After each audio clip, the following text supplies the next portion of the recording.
Good evening student. आज हम लोग एक नया टॉपिक स्टार्ट करने जा रहे हैं केमिस्ट्री का चैप्टर नंबर 1 सॉलिड स्टेट, और टॉपिक जो है पैकिंग इफिशियंसी। इससे एक दो क्वेश्चन इससे ही बनता है एग्जाम में आपका। पैकिंग इफिशियंसी को हिंदी में कहा जाता है संकुलन क्षमता। इंग्लिश में कहते हैं पैकिंग इफिशियंसी और हिंदी में कहते हैं इसको हम लोग संकुलन क्षमता कहते हैं। तो सबसे पहले परिभाषा को समझते हैं, क्या कह रहा है। कह रहा है संकुलन क्षमता कुल उपलब्ध स्थान का वह प्रतिशत है जो कणों द्वारा समूहित भरा जाता है। मतलब ये क्या करें, जैसे मान लीजिए कि एक ठोस है, तो ठोस में कितने कण के द्वारा उसको पैक किया गया है उसे कहते हैं संकुलन क्षमता। जैसे मान लीजिए अगर एक रूम है, रूम में हम 10-50 लोग डाल दिए तो कितने उसमें हम भर सकते हैं, जी कितनी उसकी क्षमता है, उसी को कहा जाता है संकुलन क्षमता। क्योंकि भरने के बाद कुछ जगह खाली रह जाएगा तो वो अलग हो गया। मतलब भरने के बाद और खाली जगह दोनों को मिलाकर रूम के आयतन के बराबर होना चाहिए। ध्यान रखिएगा, इसके लिए हमें कुछ पॉइंट को समझना जरूरी है। सबसे पहले नोट में कुछ पॉइंट हम समझेंगे अभी यहाँ पे, जो बिना उस पॉइंट समझे आगे हम लोग बढ़ नहीं सकते। ध्यान रखिएगा, जैसे PUC,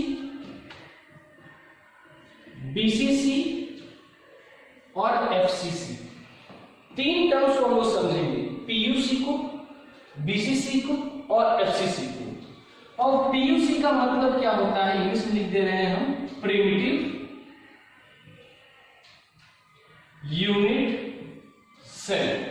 primitive unit cell Hindi में इसको हम बोलते हैं अर्ध एकक कोष्टिका। हिंदी में क्या बोलते हैं इसको, अर्ध एकक कोष्टिका। दूसरा वो क्या है, बीसीसी, इसको हम इंग्लिश में बोलते हैं body centred cubic unit cell. इसको हिंदी में आप लोग बोलते हैं अंतः केंद्रित एकक कोष्टिका। क्या कहते हैं बीसीसी को, अंतः केंद्रित एकक कोष्टिका। और तीसरा वो आपका है एफसीसी, जिसको हम लोग बोलते हैं face centred cubic unit cell, जिसको हम लोग हिंदी में कहते हैं फलक केंद्रित एकक कोष्टिका। तो तीन चीज को हम लोग आगे पढ़ समझेंगे। पहला क्या है पीयूसी, जिसका क्या इंग्लिश नेम है प्रिमिटिव यूनिट सेल, हिंदी में क्या कहते हैं अर्ध एकक कोष्टिका कहते हैं। दूसरा क्या है बीसीसी, इसका इंग्लिश क्या होता है body centred cubic unit cell, Hindi में क्या कहते हैं इसको अंतः केंद्रित एकक कोष्टिका। और तीसरा क्या है एफसीसी, इसका इंग्लिश क्या है face centred cubic unit cell, Hindi में क्या कहते हैं फलक केंद्रित एकक कोष्टिका। ये तो नोट में पॉइंट है। दूसरी बात ध्यान दीजिएगा, संतुलन क्षमता का जो सूत्र होता है, ध्यान दीजिएगा, संकुलन क्षमता का जो सूत्र होता है वो होता है जेड। ध्यान से बताएं, जेड इनटू परमाणु या गोलों का आयतन, जेड इंटू परमाणु या गोलों का आयतन बटा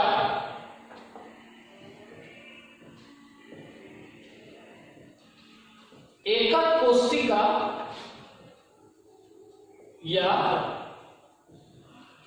घन का आयतन गुने 100। क्या ध्यान दीजिएगा, संकुलन क्षमता का वो सूत्र है जेड इंटू परमाणु या गोलों का आयतन बटा एकक कोष्टिका का या घन का आयतन गुने क्या है 100। अब हम ध्यान दीजिए, जेड का मतलब क्या है, और जेड का मतलब होता है परमाणु की संख्या। जेड का मतलब क्या है, परमाणु की संख्या। अलग अलग तत्व के लिए, अलग अलग तत्व के लिए क्या होता है, अलग अलग परमाणु का संख्या। जैसे मान लीजिए PuC है, तो PuC में अब क्या होता है, Z बराबर जो होगा वो क्या होगा 1। PuC में Z बराबर क्या होगा 1। BCC में अब Z बराबर क्या होगा 2 और FCC में अब क्या होगा Z बराबर क्या होगा 4। ध्यान दीजिएगा, PuC में क्या है Z बराबर 1, BCC में क्या है Z बराबर 2 और FCC में Z बराबर क्या है 4। तो इसका इस्तेमाल करके हम लोग 3 डेरिवेशन निकालेंगे। ध्यान लगाइएगा। इसके बाद संकलन क्षमता, संकलन क्षमता 3 चीजें पढ़ रहे हैं, PuC, BCC, FCC। अब यहां से जो क्वेश्चन बन के आता है एग्जाम में, पूछता है क्वेश्चन में क्या कि PuC का संकलन क्षमता कितना है, BCC का संकलन क्षमता कितना है, FCC का संकलन क्षमता कितना है, ये एग्जाम में क्वेश्चन पूछता है आपसे। तो ध्यान दीजिएगा, PuC का जो संकलन क्षमता होता है, PuC का वो होता है 52.34%। कितना होता है PuC का 52.34%। और BCC का होता है 68%। कितना होता है BCC का 68%, हिंदी में 68%। और FCC का बाबू जो होता है वो कितना परसेंट होता है 74%। ये एग्जाम में आपका यही मायने रखता है, एग्जाम में क्वेश्चन आपका यहीं से पूछता है कि PuC में कितना होगा, तो 52.34, BCC में कितना होगा 68% और आपका FCC में कितना होगा 74%। ध्यान दीजिएगा। इसके आगे लोग आगे ध्यान दीजिएगा। तो हम उसमें 3 डेरिवेशन करने वाले हैं, PuC का डेरिवेशन, BCC का डेरिवेशन और हम इसका डेरिवेशन करेंगे, FCC का हम लोग क्या करेंगे, डेरिवेशन करेंगे हम लोग। ठीक है, इसको उतार दीजिए, आगे बढ़ते हैं। इसको हम इरेज कर देते हैं। ठीक है, ध्यान दीजिएगा।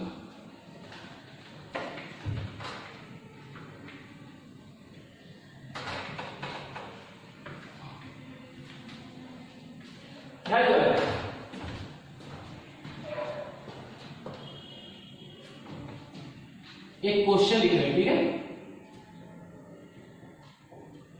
याद कीजिए कि PuC का संकलन क्षमता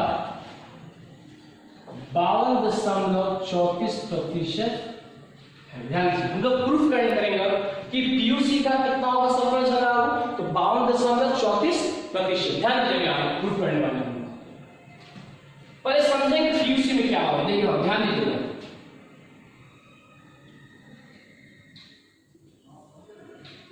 अब ये हमें किसका आकार बना है बाबू, घन का। किसका बना है, घन का। ध्यान दीजिएगा, तो जब PuC की बात करते हैं तो PuC में जो परमाणुओं की संख्या होता है वो घन के बाबू कहां होता है, सिर्फ कोनों पर। घन के कहां होता है, सिर्फ कोनों पर। और घन में कुल कोना कितना होता है बाबू, 8। कितना होता है कोना, 8। ध्यान दीजिएगा, 1 2 3 4 5 6 7 8। पहले घन का आकार बनाए, एक कोष्ठिका बना लिए, उससे परमाणु कहां बना है, 1 2 3 4 5 6 7 8। अब ध्यान दीजिएगा, इस फिगर को थोड़ा इलैबोरेट कर रहे हैं, थोड़ा एक्सप्लेन करेंगे आगे। ध्यान दीजिएगा, हम लोग इस पार्ट को ध्यान दीजिए। ये जो पार्ट आपको दिख रहा है, ये वाला पार्ट, ये पार्ट दिख रहा है, इसको हम बाहर निकालने की कोशिश करें। ध्यान दीजिएगा,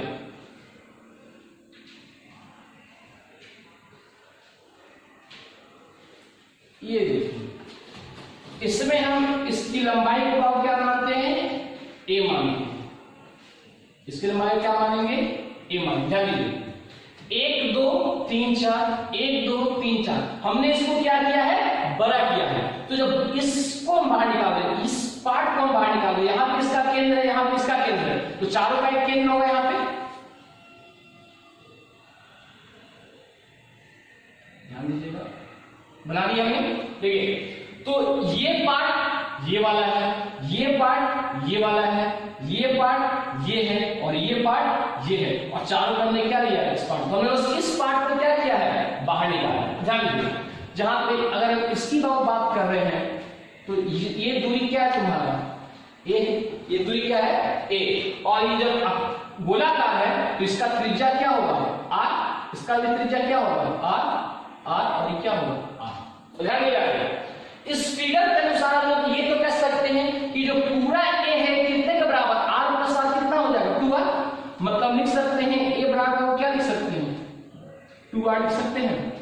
ध्यान दीजिएगा ये जो r है ये गोला का क्या है त्रिज्या, और ये क्या है कोरों की लंबाई, मतलब एज लेंथ किसका घन का। तो ये एज जो है ये किसके बराबर हो गया 2r के बराबर। इस गोला का भी आता r प्लस r क्या हो गया 2r, तो पूरा किसके बराबर हो गया 2r के बराबर हो गया। आगे ध्यान दीजिएगा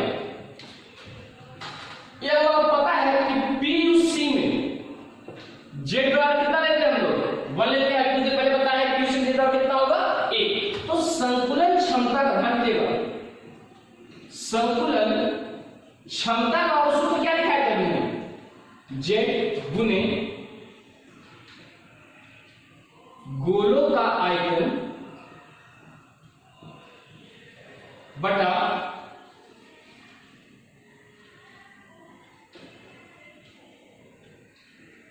घन या एकक कोष्टिका का आयतन अब गुने क्या हो जाएगा बाबू 100। देखिए तो समझिएगा आप इधर स्क्रीन पर स्टार्ट करें। ध्यान दीजिएगा